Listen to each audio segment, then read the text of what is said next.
بسم اللہ الرحمن الرحیم تبت یدا ابی لہب وتب تبت ٹوٹ گئے، یدا دونوں ہاتھ،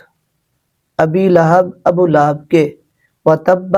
اور وہ خود بھی ٹوٹ گیا، یا اس کا ایک مطلب یہ بھی بنتا ہے اور وہ خود بھی ہلاک ہوا۔ ٹوٹ گئے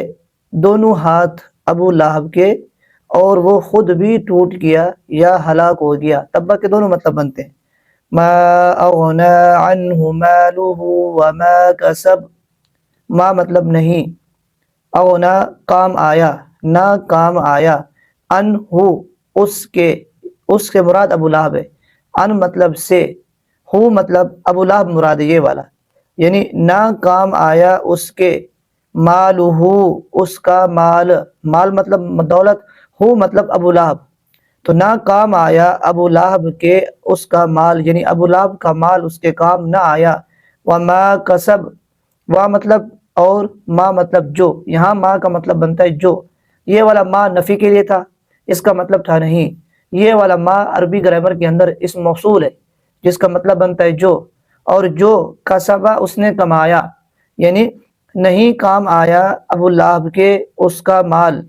وما کسب اور جو کچھ اس نے کمایا وہ اس کے کام نہ آیا، کیا مطلب وہ اسے ہلاکت سے، ہلاک ہونے سے نہ بچا سکا، اس کی دولت اس کے کام نہ آئی۔ سیصلی نارا ذات لہب،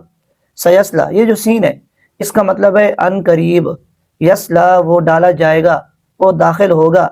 یصلی کا مطلب وہ داخل ہوگا، ان قریب وہ داخل ہوگا، نارن آگ میں، ذات لہب شعلے والی آگ میں، لہب مطلب شعلہ، ذات والی شعلوں والی آگ میں ان قریب وہ داخل ہوگا۔ وامرأتہ اور، وا مطلب اور، امرأتہ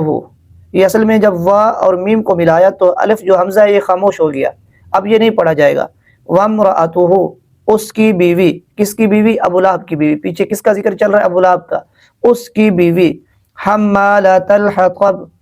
جو اٹھانے والی ہے، حمالۃ لادنے والی ہے، حطب لکڑی کو، یعنی سر پہ لکڑیاں لادنے والی ہے، فی جیدہا فی مطلب میں، جیدہا اس کی گردن میں، یہ ہا سے اشارہ ہے ابو لہب کی بیوی کی طرف، جید مطلب گردن میں، اس کی گردن میں، حبل رسی ہے، حبل مطلب رسی، من مسد من مطلب سے، مسدن کھجور کی، یعنی اس کی گردن میں رسی ہے کھجور سے، کھجور کی بنی ہوئی۔ یہ سورۃ لہب کا ترجمہ تھا، اس کا ہم تفسیر، اس کی تفسیر، اس کا مفہوم ہم اگلے کلپ میں پڑھیں گے۔